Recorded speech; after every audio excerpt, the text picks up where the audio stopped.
What's up? It's the D-Train, Pusher fan number one here on the ones and twos. So glad I chose these Danish films to watch last week. Masterpieces, both. Nicholas Winding Refn, one of my favorite filmmakers. Let's talk about him this week. Here he is on the ones and the twos. I'll say my name again. Daniel Ehrenberg's the full name.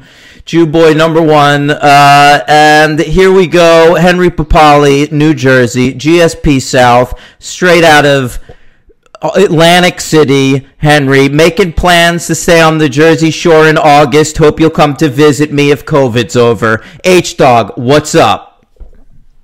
Okay, all right. What's up? It's the H-Dane. Oh! And, yeah, like Dan said, Pusher, his choice. He made a great one. As per usual. Yeah. There was no skepticism by either of us involved on this. We were both really psyched, as you recall last week. So it's our third foray into foreign waters on the franchise. We visited Japan, France, and now we're in the land of Hamlet, Denmark. And, Nicholas Winding Refn. I just finished his 13-hour-long show, which is incredibly amazing. I don't think that most people actually would make it through. I will say that. I think it's an endurance test, that's for sure, as great as it is. Oh, but you endured. I did. It's hypnotic. I had to stick with it. I guess you're a better man than us, Henry. Yeah, no, this is one of those shows where, like, if someone told me within 10 minutes of the first episode they fucking hated it and I respected them, like, as a viewer, I'd be like, I get it. Totally get it. Totally valid. Yeah. All right, well, let's get into it. Everyone remembers the end of last week when Henry told me that I could choose anything that I wanted to cover, and I was like, I'll tell you what, there is a Danish franchise of crime films that I have heard is great, and I tend to make the most cutting edge choices when it comes to the franchise. Henry picks a lot of bullshit, but I had heard that Nicholas Winding Refn, the director of Drive, had made these great films when he was just a young man, a young Dane, a great Dane like Marmaduke, and right. And so I was like, I think it's our duty, as experts in the most arcane and wonderful film franchises. I think it is not only our privilege, but our duty to cover these movies. Yeah. I recall that conversation. Okay, so let's jump in on it. Was this too much for you? Did you enjoy them?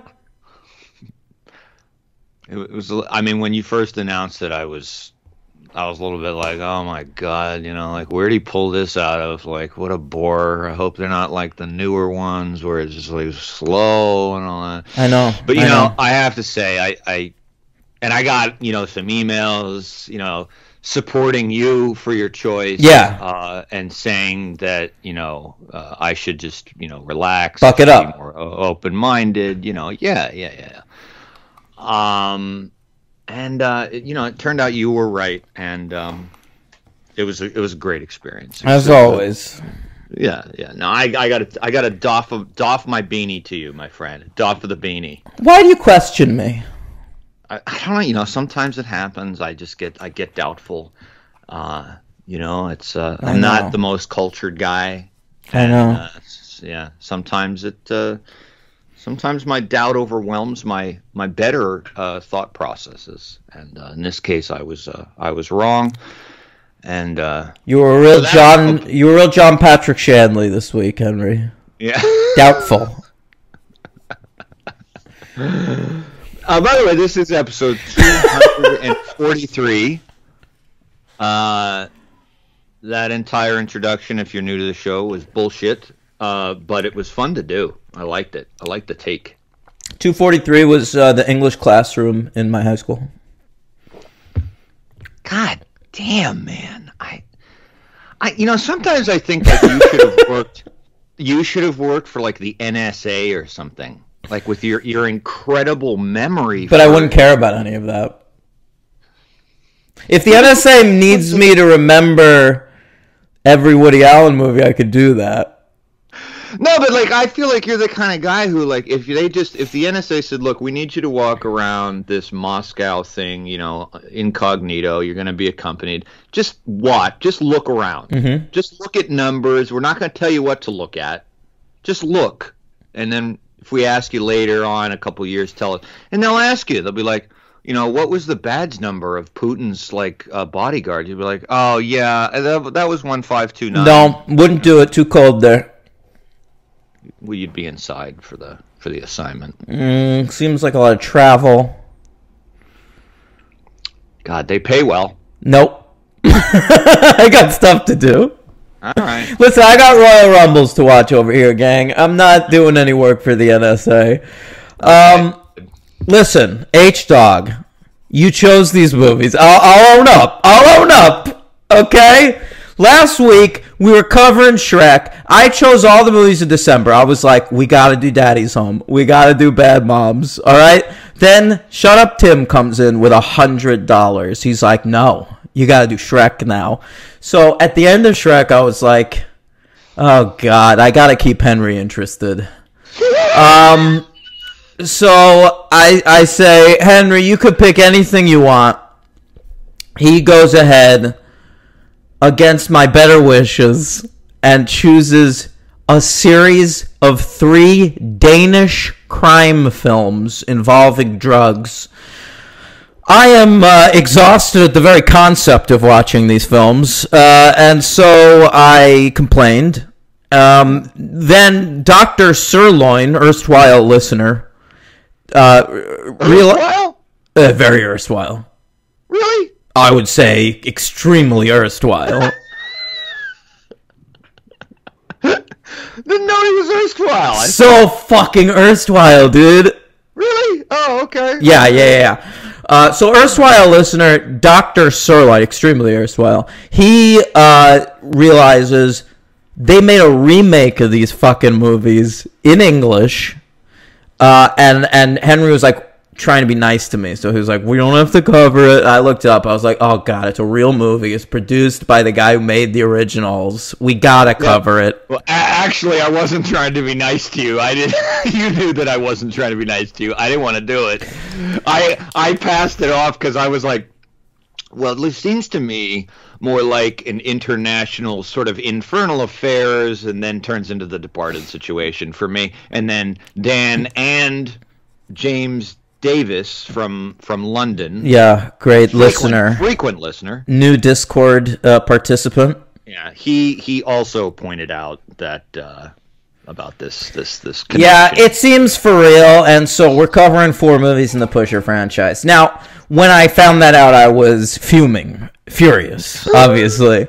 And wasn't happy either. No, but then here's what happens. Friday, I'm like, all right, I gotta sit down and watch these fucking movies. All right, so I look at Pusher.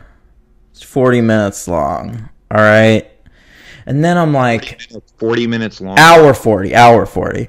And so, and then it's like, it's based on a 5-minute short film. All right, but then I'm like trying to get into the headspace. I'm like, Winding Refn. I don't know a lot about this guy, but I do know Bronson and Drive. All right? 2 greats.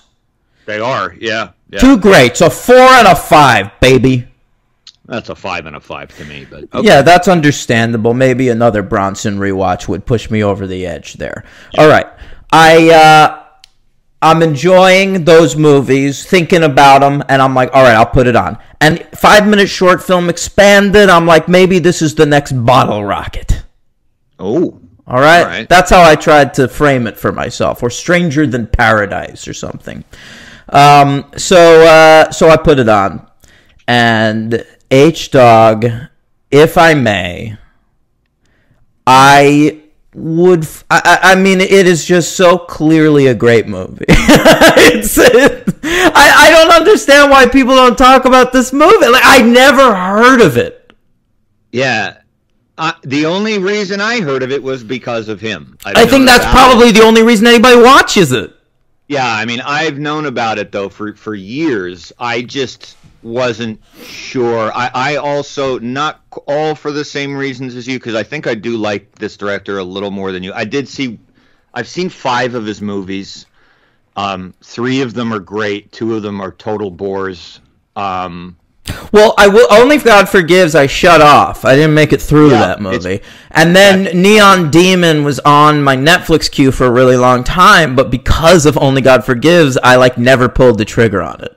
It's the same movie. I mean, they're both. I honestly don't need to ever go back to them. Like, this isn't making me think I have to see them again. I do think that in his TV show, Too Old to Die Young, he makes those 2 movies, that aesthetic, and actually makes it into something palpable. Like, those, I feel like he was trying something slightly off kilter, and it just totally failed.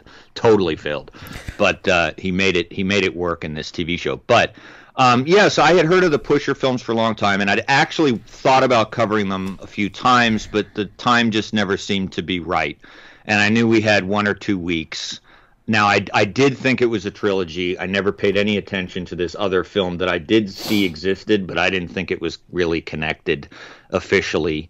And so I actually did. The reason I thought it would be good was because I figured it was an early film, and I know that, the... Go on. Sorry. Films, I was thinking of Nolan and Aronofsky, and how their very first low budget films when they're in their 20s were interesting, and that's kind of who I was thinking this might be like. And it turns out I was right. He hadn't gotten into those slower tropes yet, Well, he's doing what he can. Look, the movie is very much a product of its time. I think it has more in common with other independent crime films of the 90s than it does with the rest of Winding Refn's output that I've seen.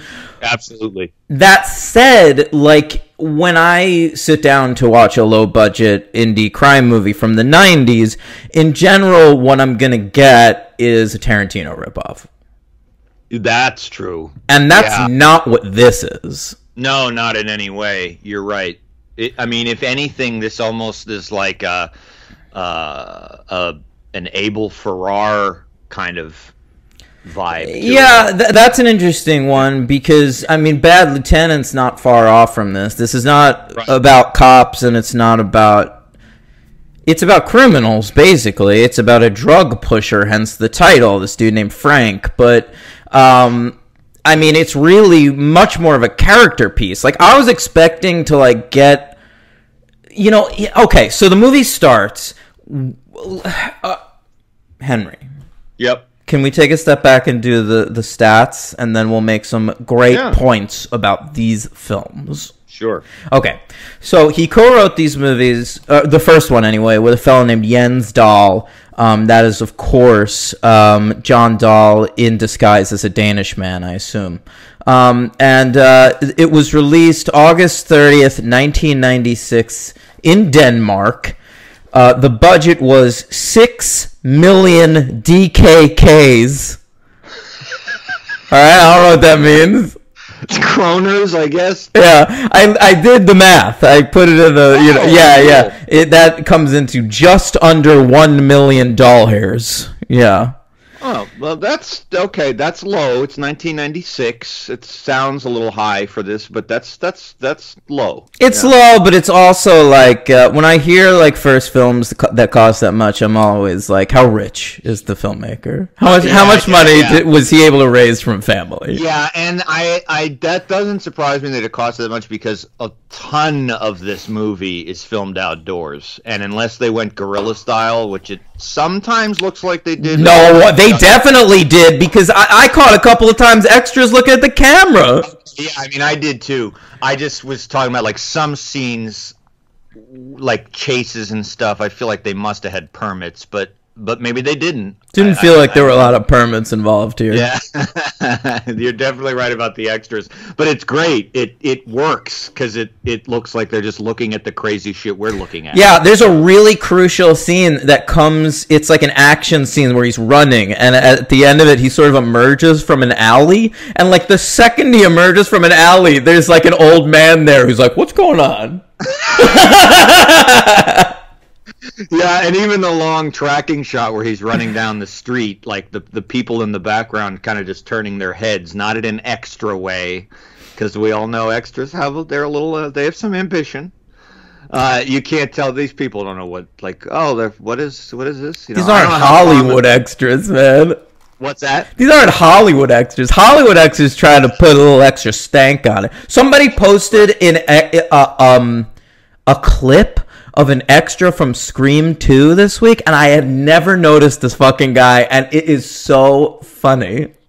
Really? Is he yeah. It his all? It's like at the they're at that like sorority party, and then like Jerry O'Connell gets his arm cut up or something, and like somebody posted a picture of this dude like coming out of the party to see what's going on. He's like, "What is happening here?" And he's holding like a tray of cookies, and he's like, "I think I'll go this way." And he turns around. It's great. So, like, I'm sure Dan has too. Absolutely, he has. We've known people in New York who are, quote unquote actors, and they'll be extras and shit. And I've occasionally like seen some of their appearances if they ask me to check it out. And it's always just like, dude, what are you doing? Like, what are you doing? Because honestly, I mean, if you're an extra, I don't know if you'd go around and tell people you were an extra. It would be if I ever was, I think it would be just fucking funny, and I'd just be more like, I'm in this, But there's people talk about their craft, their serious work about being an extra. Background artists. Yeah, background artists. Yeah. Mm-hmm. I was sitting on the bench, and Michael Douglas came over, and no, he didn't talk to me, but like he was standing near me, and it was. My character was going through a breakup. Maybe you could sense some of that tension on the bench behind Michael Douglas. Antoine Fuqua asked me personally to like think about what I'd be doing when I was riding that bike. Yes, he's directed my last 3 films. That'd be great. And a career extra who consistently works with the same director somehow. I died in The Equalizer, but you can see me on a bench in The Equalizer 2 as well. Oh, are you friends with him? Is that how you got the... no, he part comes up and he I know where his office is. I stand outside of it. Okay, so this was originally made by Riffen as a 5-minute short film to get into a Danish film school. And then he was so happy with the 5-minute film, he got into the school and decided he didn't want to go. He just wanted to expand the film into a movie. Wow. Yeah, that's cool. Well, fuck it. I mean, it's cool he got in. I love he turned it down. Sounds extremely arrogant, but if he had the confidence to just be like, I don't need film school. I'm sure he didn't. Yeah, he maybe needed film school. But he's doing well. All right. So the other big thing was the main role was recast from the short film. He wanted a little more intensity from the role, which he got. All right. So I'm ready to talk about the movie. Let's do it. I had a lot of ideas right from the start of the movie because of its opening. It starts with this very stylish, bold opening of you get to see all of the main characters and like they're named. It's like picture credits, but you don't get the actor. That reminded me of Guy Ritchie a little bit. It reminded me a lot of Guy Ritchie. All I was thinking of really at the beginning was Guy Ritchie and Danny Boyle. And I was worried about the Guy Ritchie stuff because What I didn't want this movie to turn into was a really convoluted, complicated crime story with lots of double crosses and so like I was like not in the mood to watch something like that, and so I was getting worried. You know, we get the five we get are Frank, who's the main character. He's the drug pusher. Vic, who remind me who that is again. Oh, is that the girl? Friend. Yeah, the hot girl, and she's a hooker with a heart of gold. Then Tawny, which is Mads Mikkelsen, bald with a tattoo of the word respect on the back of his head. One of the dumbest tattoos I've ever seen, which is great. And Milo is next. Who's that? He's the main Serbian supplier. Lord. Yeah. And then that dude's backup Radovan, who really wasn't an important enough part to be in this opening, but is a fairly indelible character. And so in hindsight, I'm glad he was. Yeah, I agree. He makes an impression. He's really likable. Well, you know, it's a good performance. I don't know who many of these actors are. The only one I recognize was Mads Mikkelsen. Me too. But Radovan, I thought this guy gave a compelling performance because he's meant to be the sidekick of this really evil drug pusher named Milo, and I felt like he was giving this really likable performance, but only to a point. It's like once Frank like surpasses the goodwill that Radovan and Milo are able to hand out, it turns, and the turn is genuinely scary. I thought this guy was really great. Yeah, the turn is scary because he feels like somebody who's like a reluctant hitman, but there's a crucial scene where they go together to get some money for Frank into this guy's apartment complex, and his the way he handles that, you're like, oh, okay, he's not like a reluctant hitman. He's just got some personality with Frank, but there's that for sure. But then even later when they're in the car together, and it's just like Frank has said he has money when he hasn't too many times in the movie, and Radovan just seems like enough. This is like when they're in the car a little later. Yeah.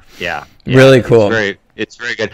I had thought of the Richie thing. I wasn't that worried about it because he predates Richie by a couple of years, this movie, but I agree with you. I also thought, like, I hope it's not a convoluted thing, but I didn't really think it would be because that's not really Refn's thing.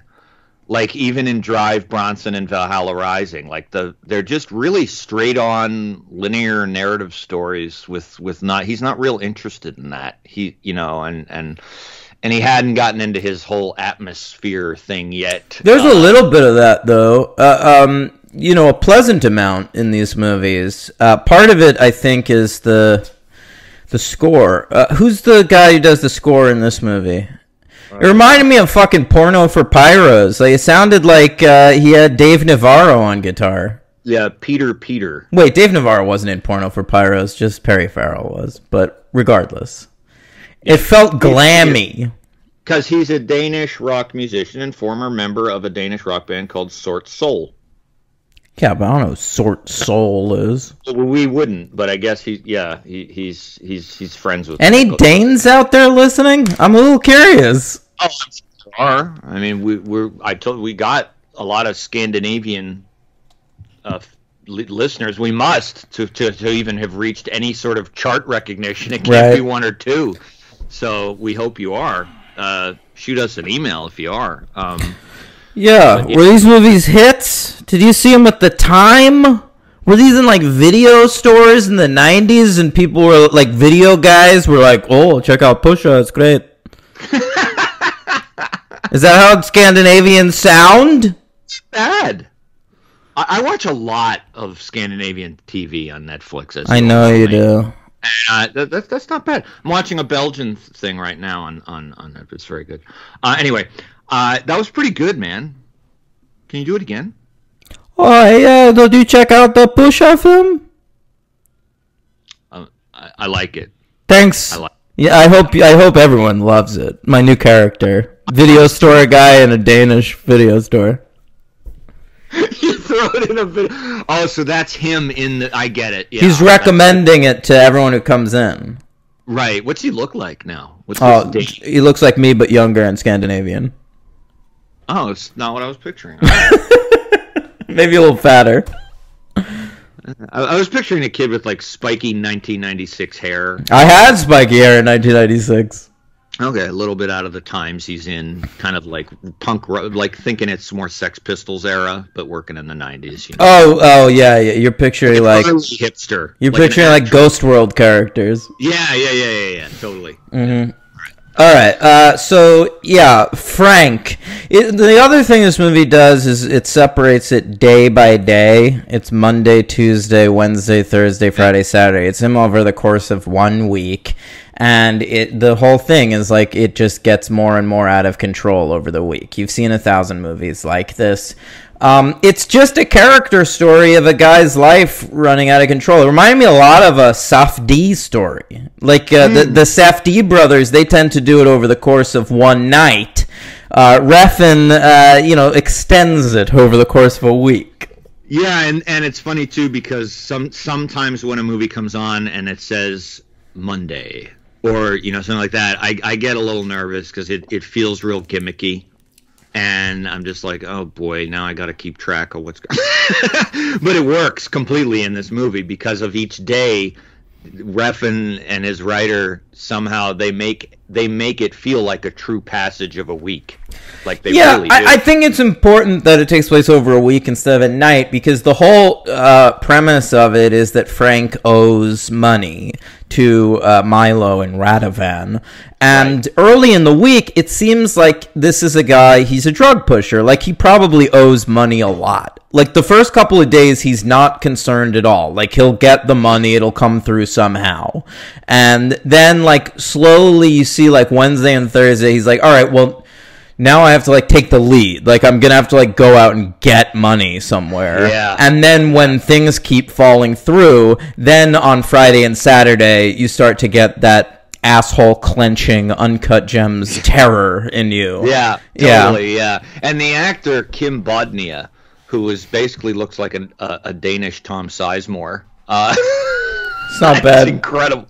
Yeah, he's just really good because he's like, that's what I do love about, contemporary foreign films. A lot of them, they just looks like some regular dude. He's kind of pouty and just kind of like pudgy, and he's got this thing that seems in the beginning like he won't be able to maybe ratchet up some sort of frantic intensity because he's so laid back, but he totally pulls it off. And I think some of the best stuff is in the beginning when him and Mads Mikkelsen are just hanging out and like they go to dinner and what a bunch of scenes those are. I kind of wish the Mads character didn't disappear halfway through the movie. That's a complaint that I have. I don't think it's a perfect film, but I thought those scenes were great. I think that this movie captures male-male friendships better than a lot of movies do. The sort of mist in the air of it, the way like the world can recede around you when you're like hanging out with your best bud. Yeah, it's very true. Yeah, and Mads is great. He's got all this real super horny dialogue. I think I'm the Mads and you're the Frank of our friendship, frankly. Okay. Yeah. I can see that. Yeah. Like he's like just sort of like a bug. Like flitting around the other guy, bothering him. Oh, that's not true. The Mads disappearance is interesting, and then really becomes interesting in the sequel because the main unanswered question, I mean, besides some obvious questions that are just human questions, like why would this seemingly perfect woman hang out with this fucking asshole? Well, that's another problem with the movie. Of course, but that's Refn's. It's not why would she hang out with this asshole. It's why is she so perfect? Yeah, like, well, that's Refn's issue in most of his movies. Like we've covered a lot of directors. Yeah, I think Refn's an incel. I don't think he's actually ever talked to a woman. It's possible. He's never written a female character that seems like a person. I mean, Carey Mulligan in Drive. No. I think comes closer. I mean, yeah, maybe because Carey Mulligan's great. Yeah. I think Carey Mulligan could probably make this character seem like a person too. Well, that's the thing. I mean, Dan is right. Like this girl is like literally drawn out of a male fantasy. She's like, she's available for sex whenever available. You know, she's a totally loyal, loving, sweet, perfectly beautiful person. This is this is a hook. She's a sex worker. And she's immaculately beautiful, not a mark on her. And she's a addict without a mark on her. She's a drug addict without a mark on her, absolutely. And Frank doesn't even have sex with her because he refuses to have sex with sex workers. So this is like a woman who's completely loyal to Frank. And Frank is like, yeah, and I smack her around sometimes, and I only let her suck my dick. And still, like, she is like, the second Frank is like, I'm out of money, people want to kill me, I want to leave the country, she's like, I'm in, let's go. I know. It is unbelievable. And the weird part of the movie is, though, what I have to say I do love about this, and I think it's just, like, human nature as a viewer, is that you absolutely know the movie definitely has Frank's never going to get out of this. I mean, we know this, but when he says that to her, she says, let's go to Spain, and he's like, yeah, like, I really wanted them to do it. Of course you do. There are a couple of moments in the... You know they're not, though. You know he's going to fuck that up. You know this movie can only end badly. Yep. And so, like, the whole movie, every so often, something happens that hints at a better way. Like, this is the way forward. You can survive this. And he always makes the wrong decision. And of course, that's the prime example of that in the movie. He could easily go with her. And then when it seems like the debt has been settled, he calms down and tells her, fuck you, I'm not going anymore. And, you know, her, in her, like, one act of rebellion in the entire movie, grabs his money and runs away. It's fucking awesome. Like, you want to cheer for her. You do. It's a great moment because she does get away clean. I mean, you know, the movie ends. We don't know what she's good in that moment too. I will say, the character never seems like a real person to me, but the actress does what she can with it. She's fantastic. She really is. I mean, she gets all the emotions of and she never really worked again. I was surprised. All the dudes, like the dude who played Frank, like had never really done much before this, and has had an enormously long career. Like he's even like on that show Killing Eve on Hulu. I noticed that, or Amazon, or wherever the fuck that is. Yeah, he's employed, and I think, you know, obviously Mads became. He's like Hannibal Lecter.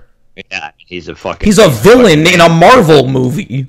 Yeah, I mean, and that was one of the other things about this. I know we're not really talking about the plot, but I mean that's essentially we're kind of plot. No. We're jumping around the plot. I think that's fine. I like that. Good. And I think that it was really fun for me to see Mads Mikkelsen in I think for the first time in a role where he's like a really verbal, sketchy, kind of skinny dude, where he's not always like, because now he's like, he's still always great, but he's very austere now. He's always kind of in roles they're not necessarily, they can be bad, they can be villains, they can be good. He's good at playing both, but this is like early, and you can see he's kind of just like jittery. He's really like young and free as an actor, and it was neat to see him in a completely different light. And I figured we'd see him in that, but I wasn't sure, right? Because from the poster and all that, I thought, oh boy, you know, he'll just be like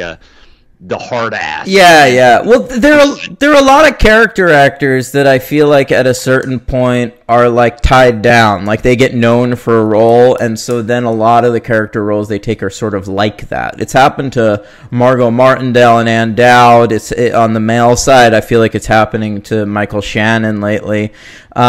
And you go back and you see like an early Michael Shannon performance, like when he's like not in a box, and you're like, whoa, look at that guy. And that's the sense I got watching Mikkelsen. Like, I always knew Mikkelsen was capable of shit like this. Like, he's a really experimental actor with like a willingness to really go out there. But like, this was an energy I'd never felt from him before that really felt cool. I was watching this like thinking like about the comic Preacher, my favorite comic, and thinking like, wow, Mads Mikkelsen would have been such a good Cassidy. Oh, really? Yeah. Interesting. Yeah.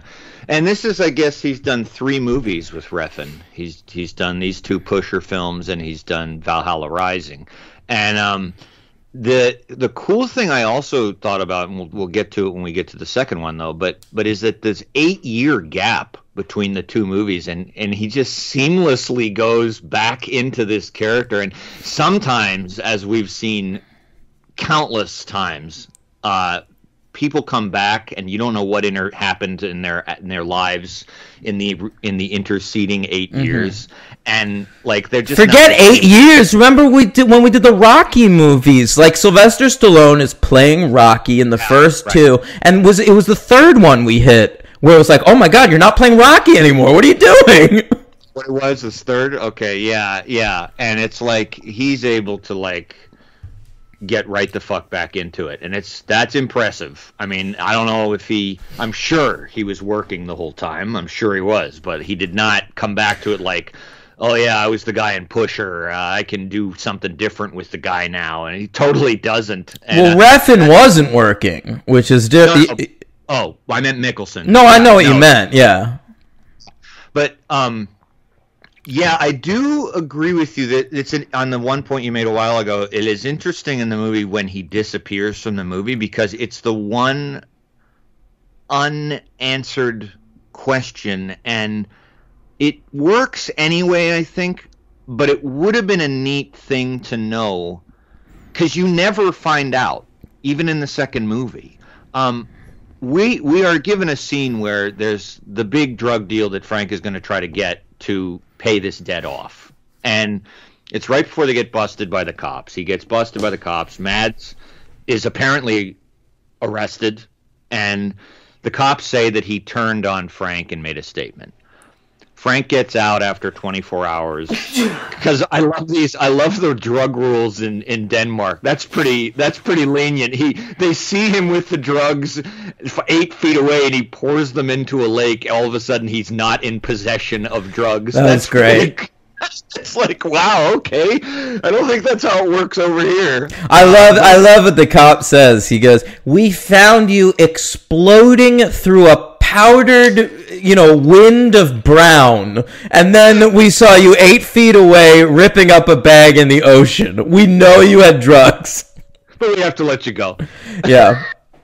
So they tell him that Mads turned on him. The thing he does as soon as he gets out is he goes to the bar where Mads hangs out, and he beats the shit out of him. I mean, and honestly, I thought, and this was really crafty of Refn. I know there's a sequel, and I knew Mads was in it, but I thought he might be dead, and I was just kind of like, oh, holy shit!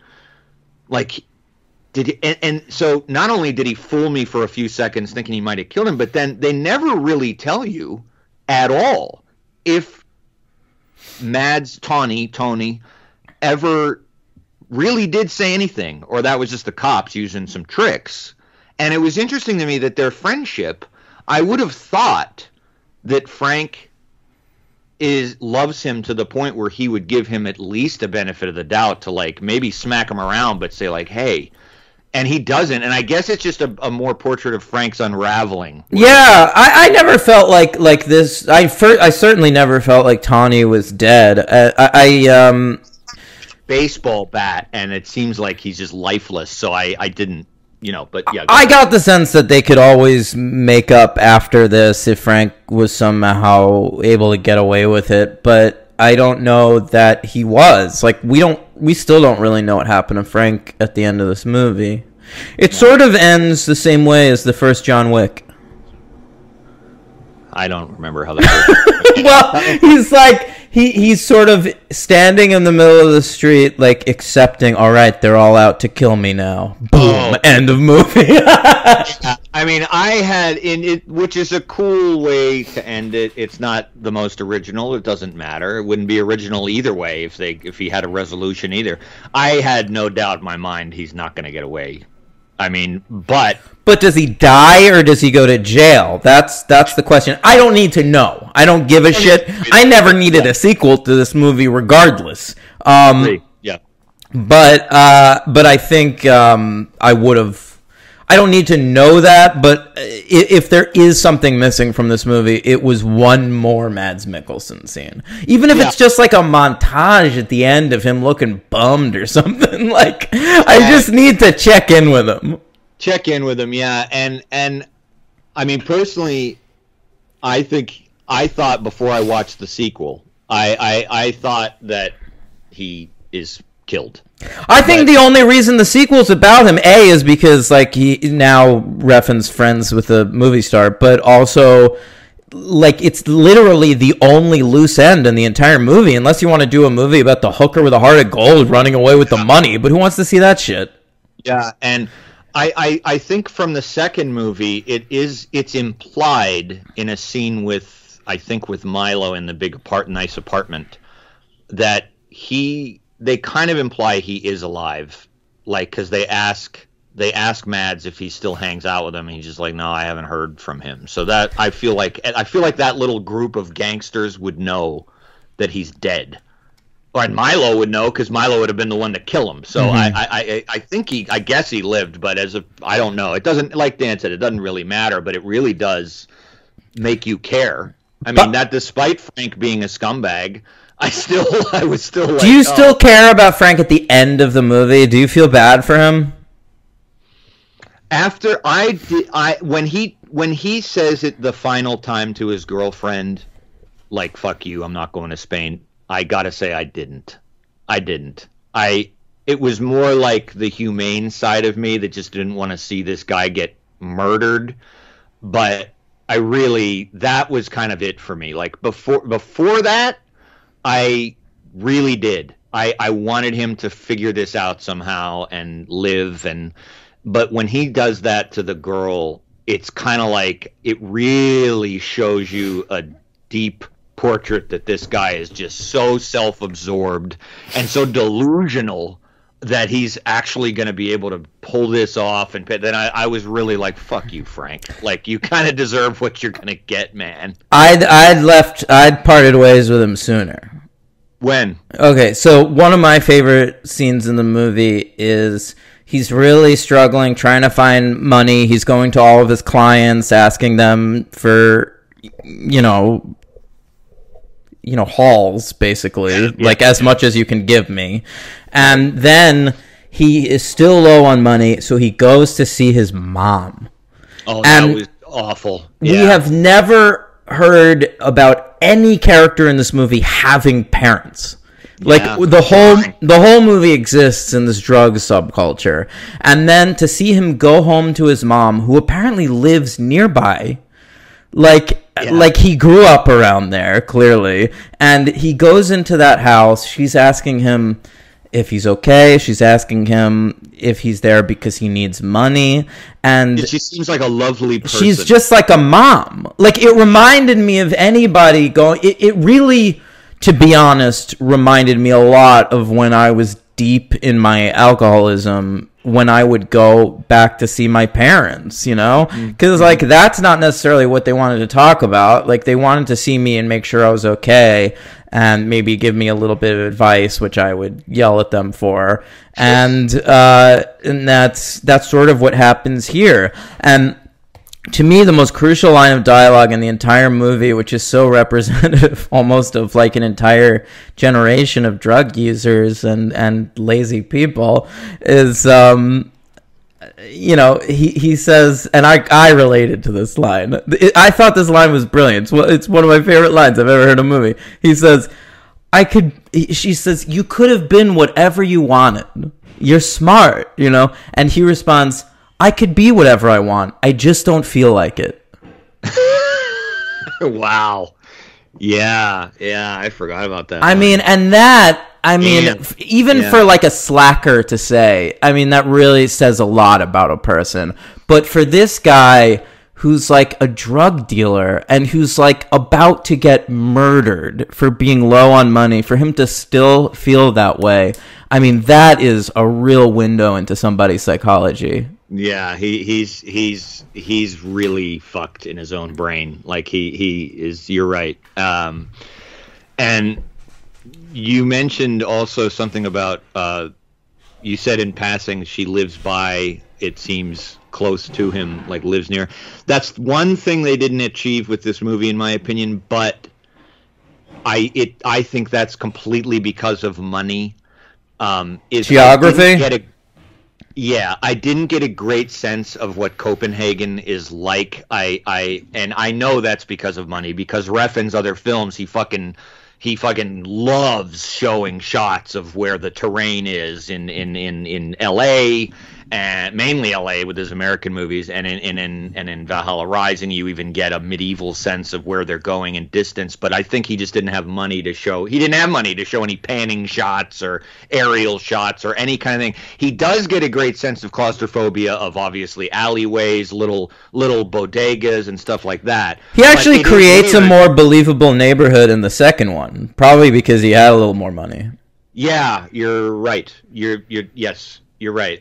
Like in this one, it seems like even he gets in the car with Radovan to go to that apartment complex. That's maybe the only scene we get where it's like, oh, okay, is this maybe is like a little outskirts of Copenhagen, like a little. I don't know. They could be anywhere in that car. Yeah, I mean, you don't really get, and the time frame of Monday through Saturday or Monday through Sunday doesn't help Refn in that way because Frank seemingly gets to these places in 5 minutes. You know, he shoots the mother's house though really well. Like it is this tiny little hamlet, like this sort of, you know, beacon of normalcy amidst all the chaos of the movie. Yeah. But the neat thing is you don't really ever get a sense that these guys are operating in a bad neighborhood. You get a sense they're just operating in regular streets. Like there's bankers walking around, they're meeting in bar. I mean, you know, which was kind of neat. Like I don't know what Copenhagen's like. I'm sure they had or have poor sections, but that's not where these people seem to be operating. At least when they're outdoors. Yeah, the second one takes place in the poor section, I think. Yeah. Yeah. I mean, all right. You got anything more you want to say about this first one? I mean, not really. I think that I thought that everything we said was pretty good about, you know, just covering the atmosphere, the narrative was simple. I think it's a hell of a first feature debut, and it is incredible that it didn't get, well, at least over here. I don't recall, and I was watching a lot of foreign movies in 96, 97. I don't recall this getting any sort of acclaim. He certainly didn't have any pull like Von Trier or, you know, any established cred over here, because it's amazing this didn't sort of launch him, and I don't think it did launch him. I mean, no. Bronson didn't even launch him. I mean, right? We didn't know. Bronson got him Drive. Right, but we didn't know as Americans probably that he, you know, what Drive was the one that. No, Bronson got buzz. Bronson had buzz because I remember hearing that name and being like, "What is it about Charles Bronson? What's going on here?" Yeah. I'm trying to remember. You know what? I did. Yes, I'm glad you said that. I actually did see Bronson before Drive came out. So there you go. Yeah, somebody had recommended it to me, but it's funny how I retroactively remember like, oh no, Drive was first for me. Then I saw, and that's not true. I saw Bronson probably a couple years before Drive. But regardless, it's a great movie. I loved it, and it delivered. So. Hey, at one point, you know, it's like Friday or Saturday, like he already knows he's fucked, and he's sitting at home. The hooker comes in, says, "What are you watching?" And he says, "I'm watching some stupid Johnny Depp movie." What movie do you think he was watching? I mean, Dead Man? No. Actually, what I thought it was, for Frank to say that about Johnny Depp in a movie, I was thinking of what he would think was stupid. I was thinking it was probably Edward Scissorhands. No, he would think that's cool. You ready? I got the answer. It's 1990. Something that's being circulated in Denmark on TV. It's 1996. Think about this. All right. Nick of Time. Nick of Time or Benny and June? Benny and June. Benny and June, that's a good call. He's not watching Nick of Time. Why wouldn't he be watching Nick of Time? That's a good movie. You got to think, like, I bet Benny and June would probably be something that would pop on. They'd pop on the Danish Yeah, and he'd think that was stupid. Huh? And he'd think that was stupid. Oh, 100% he'd think it's stupid. Absolutely. And it's like a romantic movie, so that's even more reason for her to walk in and say that. And yeah. Okay, so I'm ready. What's going to happen? You're going to give it a 5. I'm going to give it a 4. Is that correct? That is correct. Yeah. I actually thought you might give it a 5, but okay. I thought about it, Henry, but it's a 4. Not a perfect movie, doesn't need to be. Still a 5 for me. Who's your MVP? That's a really good question. Well, my LVP's in the air. I thought everybody was good, and I didn't want to give it to Vic because it's not the actress's fault. No, it's not. She's not going to be my LVP. My MVP, I'm going to go ahead, Henry, and give it to... It's hard, man, because Frank is great. He's your MVP. Yeah, I mean that's understandable. Like, everything in me is saying go with that guy, but I want to pick another character actor. It would be for me Mads or Radovan, and I'll go with Radovan to be fun. Really? Yeah. That is unique. I mean, he's fantastic. I just think that Frank, that actor, Kim Bodnia, he really just... He's really amazing. He makes a name for himself. Did you read about the thing where I guess the previous actor had like a little bit of a less hard edge, and so like all the actors, had already performed all the scenes with that guy, and so when they put this guy in, apparently he was like too intense for a lot of people. Like, he would come in, they'd be like, "Whoa!" Yeah, it was great. I love that. Which is very interesting that Refn had the assholishness, prescience, foresight, whatever you want to call it, to fire the first guy and then redo the scenes. But it makes sense, and I also think that's really cool casting because, like I said, when the movie started, I did not think this guy was some remarkable presence. I was like, oh, okay, I guess he got some local Danish guy to get the role. And he totally works the role to the point where you're like, oh, shit, this guy's really good. I felt the same way. My guy, by the way, Radovan, his name is Slavko Labovich. Nice. That's my MVP. Now, I think I read about him and that he was actually a Serbian drug dealer or friends with somebody really bad. Ooh, he's in Pusher 3. I'm excited about that. Yeah. Yes, he is. Serbian-Danish actor. I swear there was something about... yeah, he was friends with, I think some, like, dictator or something, but, like, I don't know. All it says on his IMDb page is that he's a sunglasses designer. Oh, that's nice. Yeah. Designed some great shades, Henry. Yes, he supported a guy who was later considered a Bosnian Serb war criminal. Okay, well, of the genocide and well, there's a lot of stuff going on between history going on between Serbia and Bosnia, as we know. Yeah, I don't know anything about it, bro. Yeah, it's rough stuff. But anyway, he's great. LVP, I really didn't know. I felt like I would just be picking somebody randomly. Everybody works. Everybody works in this movie. But who's the least valuable player? I know. I love when you ask me that. It's like our first show. You're like, Henry, remember. Think of what it means. Well, to me, I chose one of the main characters. I think he works the least of the 5, And I am not excited that the third movie is about his character. And I think that if Radovan wasn't there, this storyline would have been far less interesting. So my LVP is Milo. Really? Yeah. The actor is Zlatko Buric from Croatia. Oh, Henry, I like this actor. I've seen him in other stuff. Right? He's got a good career. He was in that 2012, the Roland Emmerich film. Of course he was. Yeah. Wow. Okay. Yeah, I'm not thrilled that the third one's about him either. But he's apparently also playing Milo in the remake. Yeah, that I believe both Doc Sirloin and James Davis told me that.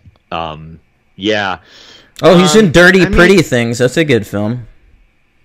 Yeah. I mean, who am I going to give it to? I mean, should I give it to Refn for putting himself in the movie? I guess he's a young guy who buys drugs from Frank and Tony. Is he the guy in the beginning? Wait, I took note of him at the time, but now I can't remember it. Yeah, I wonder if that was him. He was fine. He's not noticeable. I think he's wearing a good shirt. Yeah, I don't know, man. I can't. I'm going. No LVP. Are you kidding me? Help me out. All of the listeners right now are literally listening to all of our episodes to try and come up with a master list of every MVP, LVP you've ever done. Oh, that's a good point. And you're giving them no LVP here? That's a good point. That's a fine point. That's a fine point. All right. I can't give it to Thomas Bo Larson because I know that actor. He's really good. I think he's the guy who kills himself with the shotgun. Listen, you could give it to whoever you want, man. Sometimes good actors don't leave indelible presences on the screen. All right. Actually, you know what? I'll go with Lars Baum. He's one of the cops. Okay. Because they're all fine. But they're kind of just... You didn't like one of the cops? Well, they're all right. They're fine. But like, if I have to go with least valuable player, I mean, they're kind of expendable in this movie. Yeah, just call them. Listeners, you can put down Danish cops. All right, Danish cops is what he's going with. Jesus Christ. Well, I don't know. I think the mom's great. I think the hooker's great. I think all the villains and antiheroes are great. I mean, it's just not a movie that's populated with a weak performance. In Milo, I think you're more picking the character for sure, right? I just felt like it was a stock character. It's a character I've seen before. I will see it again, and like the paternalistic, maybe nice, kind of easygoing. But he's not maybe nice. Like it's the kind of thing like Radovan. You don't know where he's coming from. Like when Milo was putting on a fake front, you're like, oh, that guy, he's a mean drug dealer. You can tell immediately. Yes. I don't know. He's giving like a stock. Who's that guy in Fargo? Who's always playing like Russian heavies? Oh, Peter Stormare. That's what the character reminded of. Like that guy could have played this character in his sleep. That's interesting. Well, then, I mean, honestly, okay. To be honest, sorry to jumble this. I'll give you a more sincere thing. Then we do pick characters, and I do know that the Discord people, they want to Olivia and the people, they want, they're picking when we say characters over actors, and I'm gonna pick the girlfriend. The girlfriend. Good answer. Steffen's writing of the girlfriend, because I mean, that's a give me a break character. Give me a break. It's a give me a break for sure. So that it's her. She's the only character you can't spin off into her own movie because she's not a real person. That's right. So I'm gonna go with her. Let me give you a name because you need it. Laura Drasbeck. All right, who I think gave a very fine performance in this movie, but it's not really a character. No. Henry, I regret to inform you that she's been married to Casper Eistrub since 2008. Is that because I wanted to marry her? Yeah. Oh, I have better news. They've filed for divorce. All right. My email is henryfranchise@outlook.com, Laura. Yeah, slide into his DMs right after he gave you the LVP in this film. She might agree. Now, you know. Hey, she actually does have a career. I was wrong. Yeah, it's 30 films or some shit. Yeah, she's been in some stuff. All right. Good for her. Henry, what a fun movie. Are you ready to talk about the second one? I am, and this was a late edition. We weren't going to do this until we found out about the remake. It was going to just be solely focused I on was so excited. I was like, oh my God, it's going to be like an hour and 15-minute episode. I'm so pumped. That's one of the reasons that I have to confess, one of the reasons that it did jump out at me was because it was a fucking trilogy, and I was thrilled to just cover one movie on the show. And then it'd be nice for once. Completely kiboshed. All right, well, let's talk about the sequel, Pusher 2, or as it's known in some lands, Pusher 2 with Blood on My Hands. Horrible title. I mean, I hope Refn had nothing to do with that title. I hope that was foisted upon him. I bet. I don't know. I hope so too. But he's a weird fucking guy. It wouldn't shock me. And he's pretentious. Yeah, but he's titled his movies well up to now. Like, I'm not going to watch The Neon Demon, but that's a good title. Yeah, it is. No, you're right. He has titled Only God Forgives. Valhalla Rising is great. Yeah. And he gets away with calling a movie Drive, which... How the fuck? It's just because of the aesthetics. That title would not work if not for, like, the pink lettering of it. Yeah. Yeah, it's true. Yeah. All right, so this film came out in Danish lands on Christmas Day 2004. Packed the family up. Head over to the theater, all you Jewish Danes. Get some Chinese food. Watch yourself some Pusher 2. Yeah. This 2004, that was the year I graduated high school, so I was like in college when this came out. I would have been clamoring for a film like this. Never heard of it. I graduated college that year, and I don't remember if I'd ever heard of it in 2004. I don't think I had. Yeah. All right, so Pusher 2 with Blood on My Hands. It starts off with like the same situation. We get the that same soundtrack that sounds like Dave Navarro. Do you know what I'm talking about? Like, it's very glam. They're using a flange pedal a lot. Yeah. I know what you mean. It's cool. It works. It's great. I think it's awesome. Like, the music and the music in both of these movies are great and very different, but they use the band from the first one. They use the same theme for the very beginning of this movie. Yeah. Refn, I have to say this right now, uses music extraordinarily well. I'm sure people like Drive is a great soundtrack. Too Old to Die Young, the soundtrack is fucking amazing. Drive is so perfect. Like, I'm surprised Cliff Martinez isn't just a guy who's always worked with Nicholas Winding Refn. Well, I know. Well, he still does. I mean, he did Too Old to Die Young, and and his also Refn has a usage. He doesn't use it in these. It wouldn't be appropriate, but he has an understanding and an amazing aptitude for using classical music in a great way. I never forget in Bronson, he uses a great sequence from Bruckner Symphony. I think it's that insane shot of Tom Hardy just smiling at the camera. It's great. And in Too Old to Die Young, he has an incredible scene using Wagner with John Hawkes, and I mean he's got a great visual sense. It's almost like Kubrickian in that. Yeah, I watched a film yesterday that uses classical music very well, Henry. Oh, what's that? It was called A Clockwork Orange. That's the film that in 2001 that got me in classical music. Yeah, I watched Clockwork Orange for the first time since high school yesterday, and whoa, yeah, and I think it might be his best movie. It was what I considered his best movie forever, and then I would kind of vacillate. It might be 2001, but it's 2001 or that. And I didn't used to have Clockwork Orange at number 2 on my list. Now it is.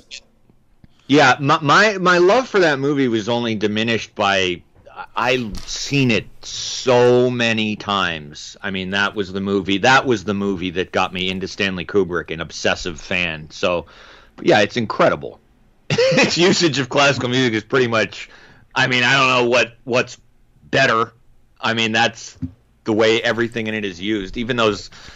What about the party? What about when they go to the fancy party in the first Ace Ventura?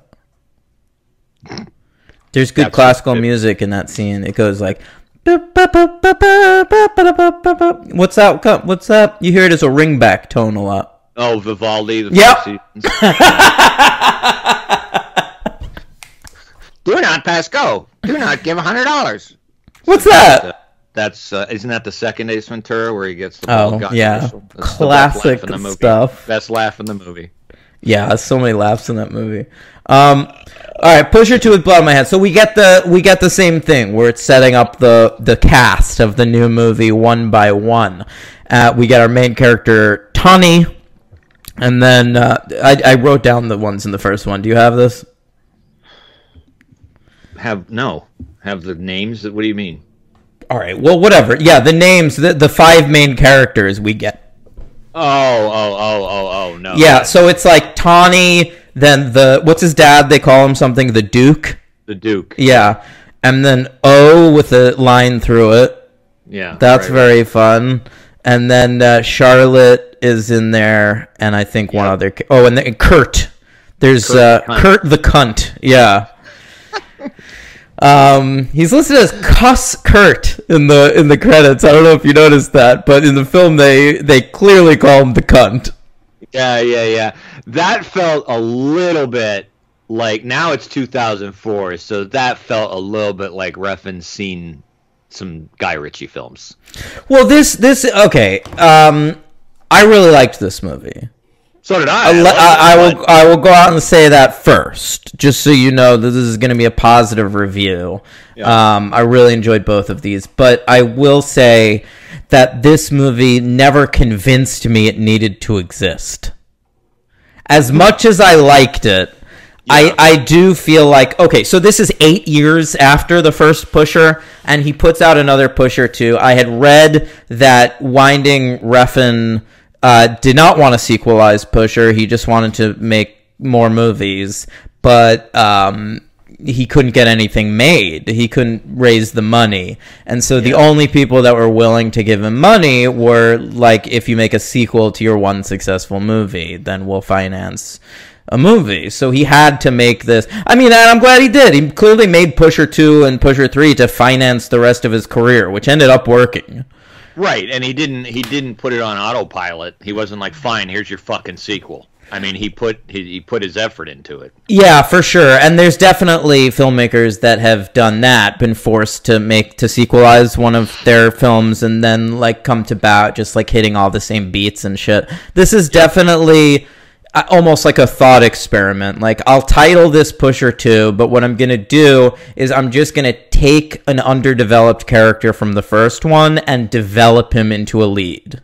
Yeah, true. Almost like he's just kind of pulled the wool over the studio's eyes. And it's just a character piece. Like, the first movie at least has the hook of the ticking clock, where, like, they give you, like, the days of the week at the bottom of the screen, and the effect of that is supposed to be like, well, once we hit, like, the weekend, like, this guy might die, and that's exciting. And it is exciting.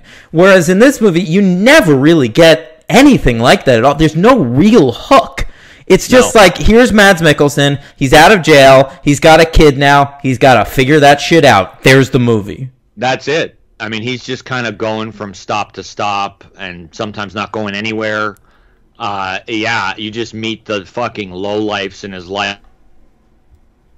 And I got to say, compared to the first movie, where like every character, most of the characters are in some way, despite being drug dealers and they're likable people. This movie is populated with a lot of fucking trash,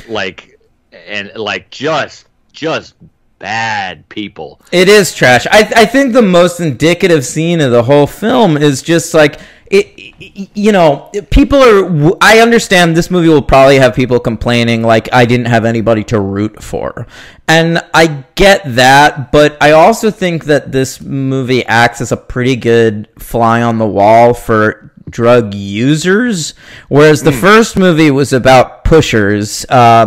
And I'm glad we stayed out of like the drug trade, because I assume that's what the next movie is going to be. Milo is like, a provider to drug dealers, whereas Frank was a lowly drug dealer. This movie is about Tawny, who really doesn't have any connection to the drug trade besides being a user.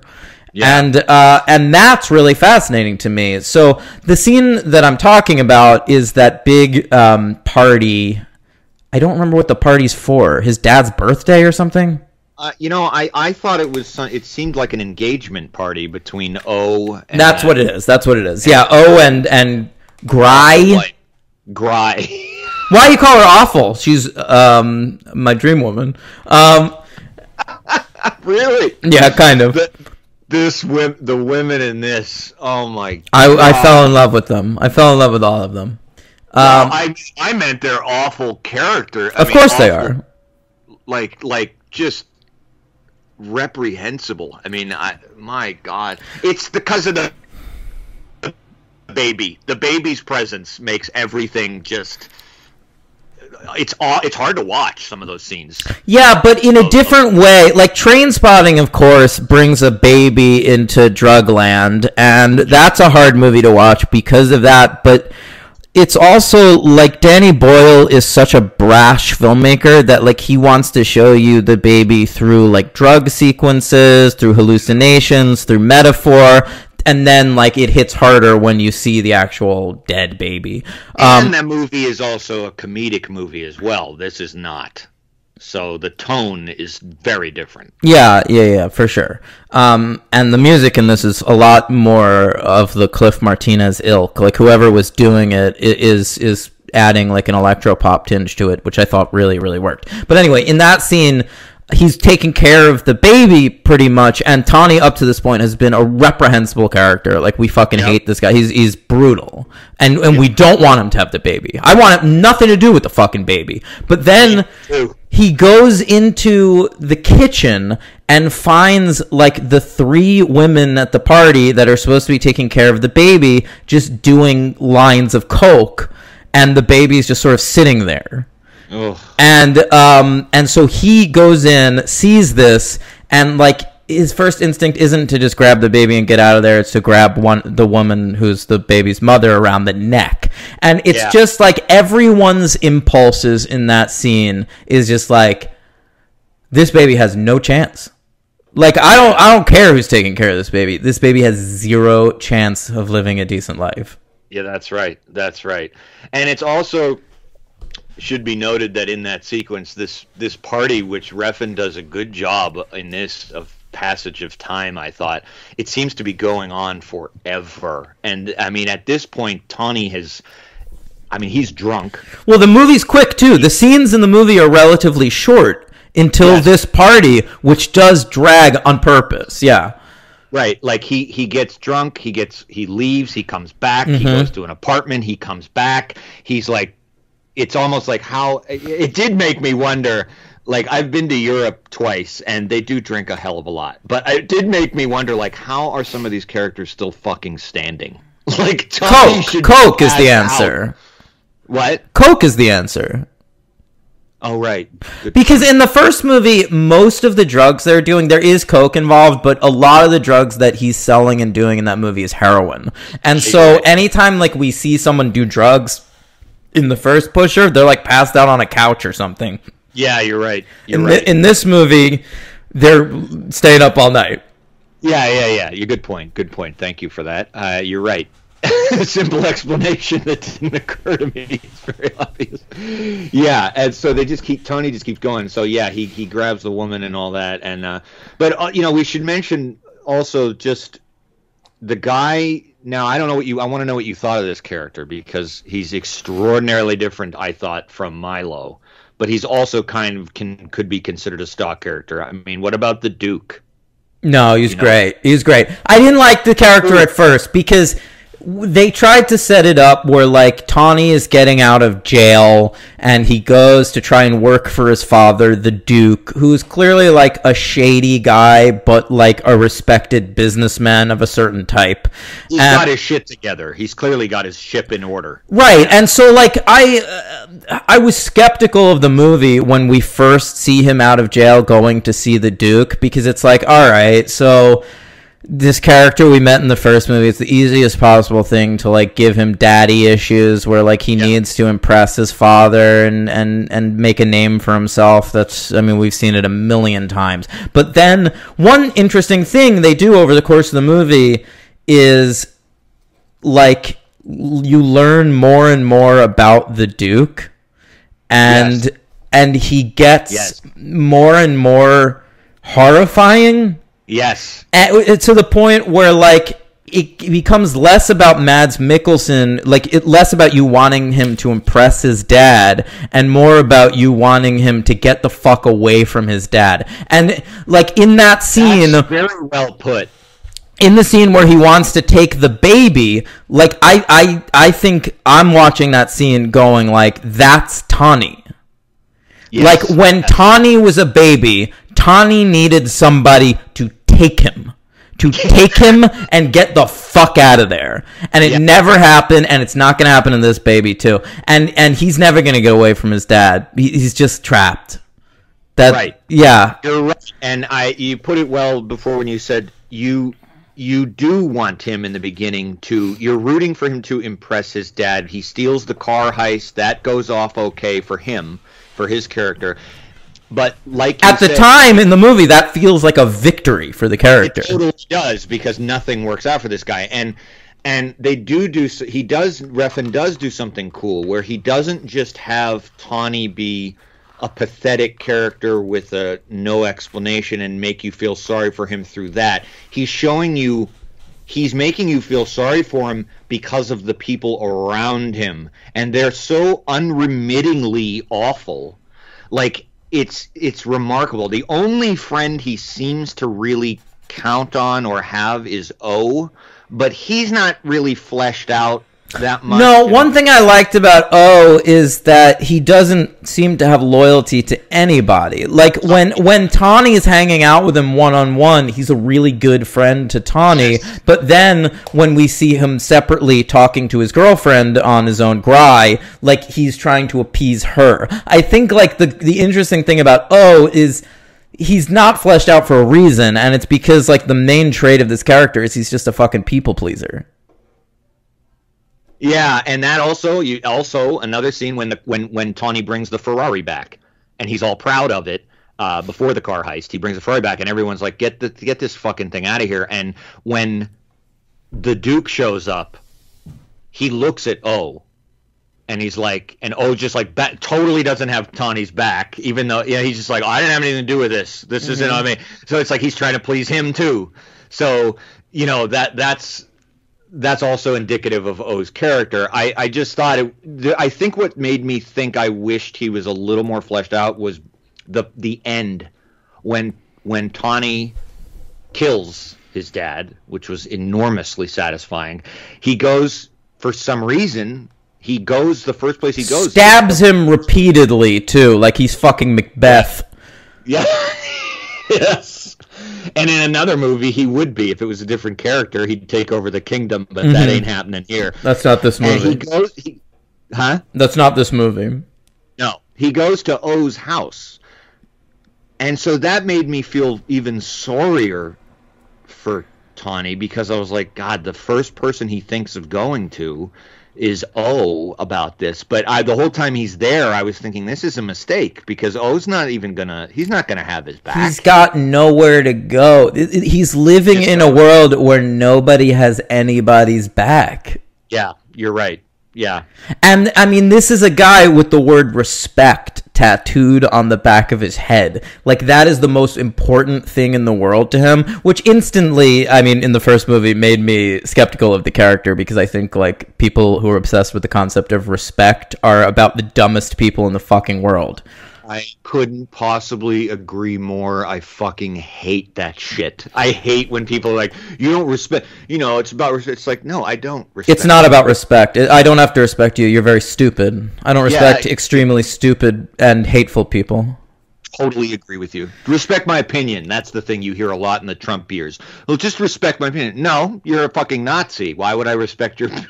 Why would I? Yeah, if I was in a concentration camp, I wouldn't be like, okay, my captors, I know you like this Hitler guy, I get it, you're just following orders, but like, I respect that, but my opinion is that I wish to not be murdered. Oh my god, it's so fucking true, and living down here, I've heard that shit countless times directed at me. Well, at least, you should respect other people. No, I will not be doing so. Thank you.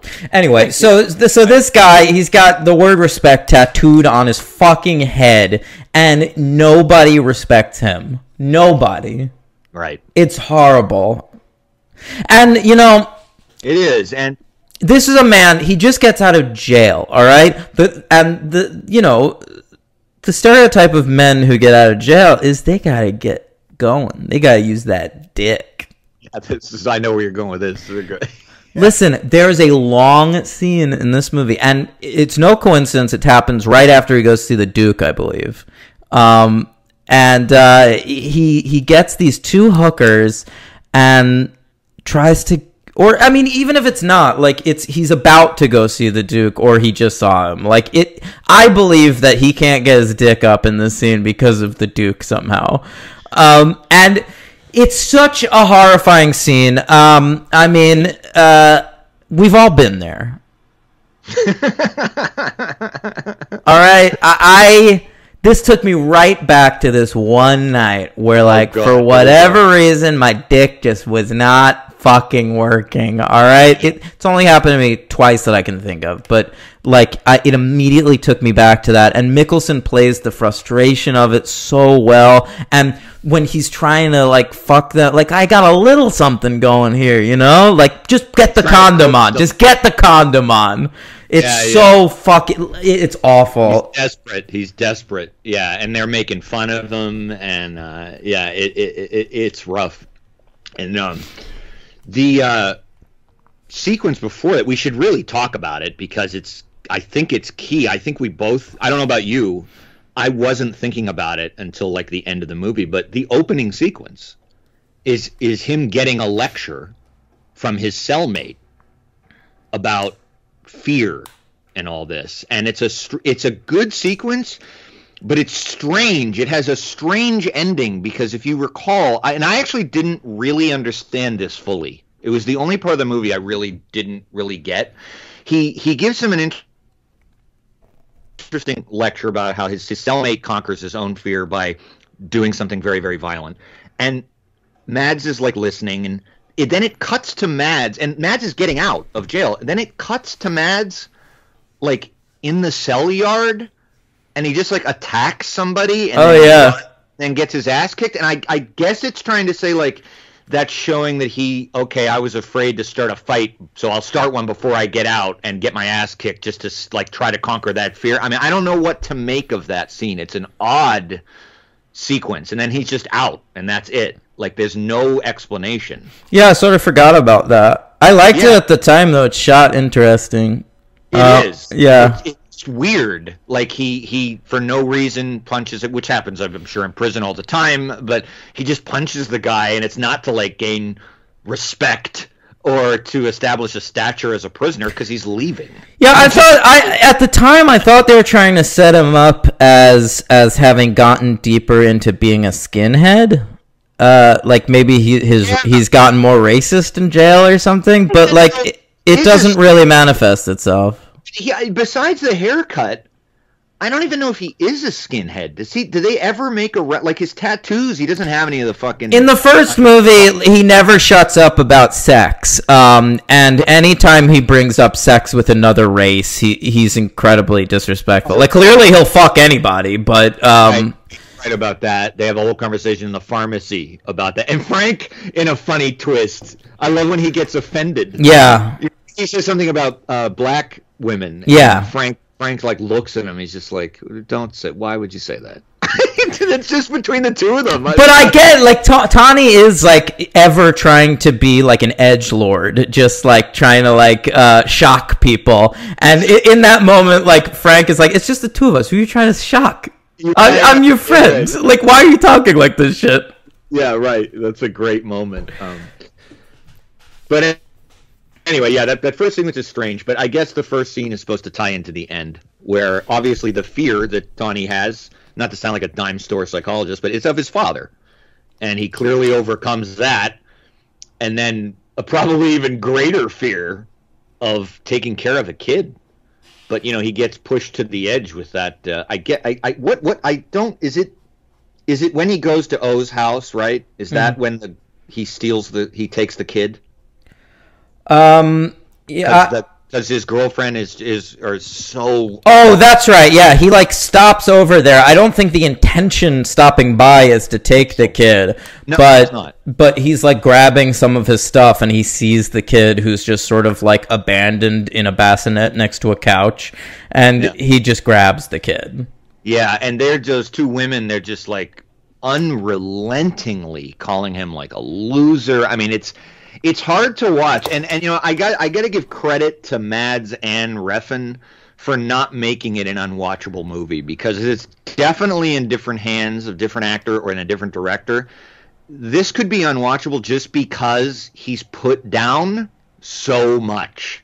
And just, it would be like watching this sad sack. Well, that's how it felt. That scene where he can't get it up goes on for such a long time and is such a bummer. Like, when I was watching that scene, I was like, I hope the whole movie isn't just him being humiliated over and over again.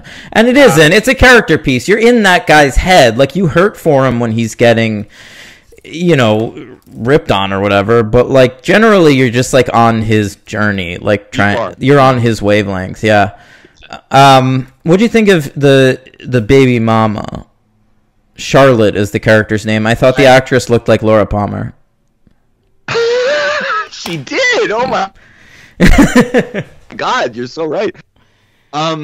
She was the hardest. I hated her. I mean, fine actress, but I mean, another Refn role. Of sorry, course, she's the one I looked up who I thought was good and never worked again. Oh, okay. Yeah, she is good, but I mean, there's so many bad people in this movie, but she was like, just, I don't know. She's complicated in a way because she's a drug addict. So some of her decisions are, you know, but she like insists that Tawny's the father. We never find out if he is or he isn't. It doesn't even matter. No, but you know, she's just so awful, and in relation to the baby, in relation to pretty much anyone, I couldn't believe it. And I mean, I honestly haven't seen a female character in a movie in a while that I disliked so much. Like, God, like, she was as bad as any of the horrifying men. But nothing she does is bad, Henry. Like, everything is just her being neglectful and caring more about drugs than anything else. She's just an addict. Yeah, correct. You're right. But the visual of it is so hard to take. Yeah. You're right. I mean, putting the baby in the situation makes the whole thing a completely different animal, because if she was just shown doing drugs and deriding Mads Mikkelsen and cavorting around, you kind of wouldn't give a shit. She'd be like everyone else, and she's really no worse in a way, like you know, than Gry. But Gry doesn't have the kid hanging around, so you're kind of. But that just makes it like something else. But I mean, she's good in the role. I mean, you know. But I don't know. I mean, what did you think of? You I just felt like there's two really important characters we haven't brought up yet, and I didn't want to like give them the short shrift. I thought she was good too, and I thought that Kurt, the cunt guy, was he got more screen time than I was expecting, and he's kind of a breakout character. He was really good. He gets a great scene in the apartment drug deal with Milo. Remind me. So there, he's going to Milo to get some heroin or coke. I couldn't even tell because I don't think they do it in the room. He takes Mads with him, like as backup, and he just keeps shitting or says he has to shit. Oh, God, right. Yeah, that is a great scene in that penthouse. And then he flushes all the drugs. I think it's heroin. It's really good. The bell rings, and all it is one of Milo's guys, like, bringing some food. He's simply just ringing the doorbell, and Kurt, the cunt, just freaks out. He got paranoid and thought it was the cops. Oh. Flushes like $100,000 or whatever it is worth of hair just down the toilet, and then they're just like, and then asks for his money back because he never got to take drugs home. It's so great. Such an idiot. And Milo and his friend's reaction is great too. They're just like, what's wrong with you? He just brought food. I like the guy who brought food too, because he's just like, what'd you do? Why'd you do that? I'm just bringing like hummus and shit. Meanwhile, like, Kurt's life has just been ruined. Like, and Mads is great in that scene too, because he's just like in the middle of it. He doesn't really know what to do. He takes a step, but he's just trying to be friendly to the drug dealers and not say anything bad about his friend. Yeah, he's caught. Yeah, and Kurt's a piece of shit. Yeah, it's a good performance though. Just, like, it is. He makes Milo, like, he tells Milo he's told the Duke that Milo was in with him on all this money stealing and all the drugs, so he can't go anywhere. He's got to take care of it too. Because you find out towards the end that Kurt owes all the money that Kurt is owing is to Tawny's father, the Duke. Mm-hmm. And you don't know that, and I didn't guess that actually. Oh, right. Yeah, that's revealed way late. Yeah, and so it's like, holy fuck, man. So now, like, you know, Tawny's in even deeper, and yeah, Kurt the Cunt's great. So he's one, and who's the other? No, Charlotte. Charlotte was the other one. We got her now. So what do you give this film? I'm giving it 4. Same. Yeah, I think it's a slight step down from the first one, but not much. It's a really remarkable sequel. I almost wish it wasn't called Pusher 2. Well, I certainly wish it wasn't called With Blood on My Hands. But if this was just like a separate movie or like a spin-off or something, I don't know. The Pusher 2, I feel like, is not a strong enough title for what this film is, which is, I think, a good story in its own right. Yeah, you're right. I mean, he would have had to obviously just not. If he just changed the characters' names.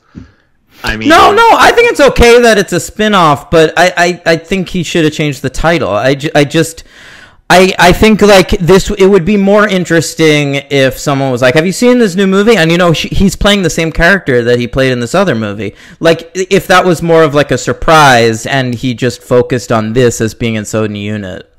Yeah.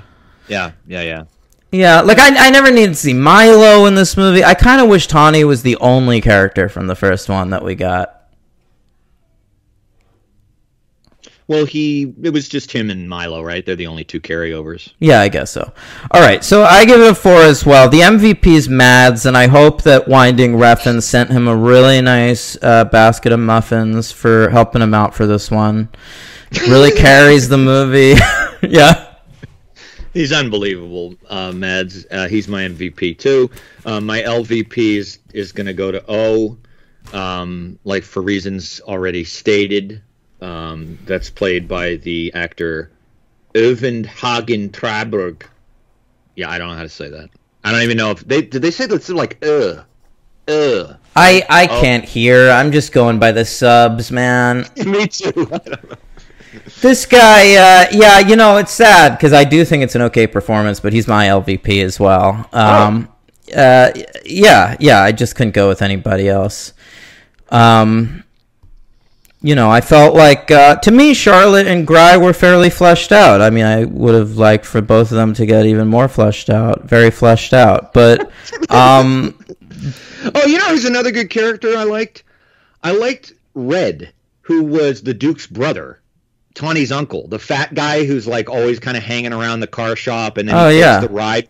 He's kind of got, like, that, he wants to always give Tawny the benefit of the doubt. He's always like, you get a feeling like I wish your dad wouldn't be so hard on you, but he's also a bad guy too. But yeah, like, he would be like Brendan Gleeson in a different movie or something. Yeah. Oh, totally. Completely. Yeah. So, yeah. All right, Pusher. We fucking did it. Next week, Pusher 3. And Pusher again. British remake. At least it's not American. Well, this will be interesting. Pusher 3 is called I'm the Angel of Death. That's a great title. God, we just got through talking about how good he is at titles. He's fucking shitty at titling sequels, I'll tell you that much. No, it's very odd, and I haven't read anything about Pusher 3 because I didn't want any spoilers. I want to know if this is part of, if this couldn't have been pushed on him as well. Right? I only made a year later. We'll find out. Yeah, it's 1 year later. Not rated, hour 48, Milo the movie. We'll find out next week. So we're covering that and the remake, which Refn produced and is directed by a fellow named Asad Raja. Yeah. Okay. Interesting stuff. Yeah, never directed another movie after that, so that doesn't that's not a good start. All right. No. But anyway, great times, Henry. Great times. You're welcome. Fuck you.